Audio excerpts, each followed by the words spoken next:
நம்ம எல்லாரும் சட்னி சீக்கிரம் செய்கிற ஒரு ரெசிபினாவே அது ரசம் தான். அந்த ரெசிபியை கொஞ்சம் ஹெல்த்தியாக எப்படி பண்ணலான்னு பார்க்கலாம் வாங்க. இன்றைக்கி நம்ம பீட்ரூட் ரசம் தான் செய்ய போகிறோம். அதுக்கு தேவையான பொருள் இங்கே நான் ஹாஃப் பீட்ரூட் எடுத்திருக்கேன். 2 தக்காளி நல்லா பழமாக எடுத்துக்கோங்க. நான் வந்து 2 மீடியம் சைஸ் தக்காளி, ரொம்ப சின்ன தக்காளி தான் எடுத்திருக்கேன். இன்கேஸ் தக்காளி பெருசாக இருந்துச்சு அப்படின்னா ஒரு தக்காளி எடுத்துக்கோங்க. கொஞ்சமாக புளி ஊற வச்சுக்கோங்க.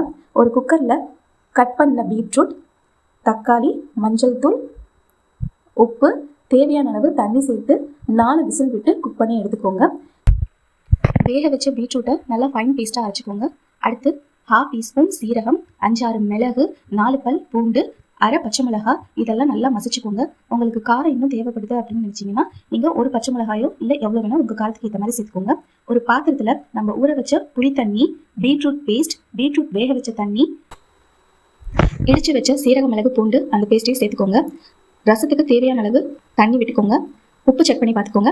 அடுத்து வாங்க நம்ம ரசம் தாளிக்கலாம். அதுக்கு ஒரு கடாயில் எண்ணெய் சூடான உடனே கொஞ்சமாக கடுகு, வெந்தயம், பெருங்காயம், கருவேப்பிலை சேர்த்துக்கோங்க.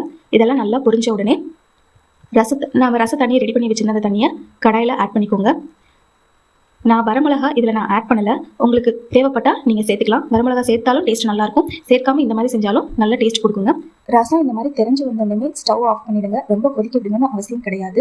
இதுவே ரொம்ப நல்லா டேஸ்ட் கொடுக்கும். குழந்தைங்களாம் ரொம்ப நல்லா விரும்பி சாப்பிடுவாங்க. உங்கள் வீட்டில் குட்டீஸ் எல்லாம் இருந்தாங்கன்னா உங்களுக்கு செஞ்சு கொடுங்க. ட்ரை பண்ணி பாருங்கள். ரெசிபி எப்படி இருந்துச்சுன்னு கமெண்ட் பண்ணுங்கள். ரெசிபி பிடிச்சிருந்துச்சுன்னா மறக்காமல் உங்கள் ஃப்ரெண்ட்ஸ்க்கு ஷேர் பண்ணுங்கள். பாய்.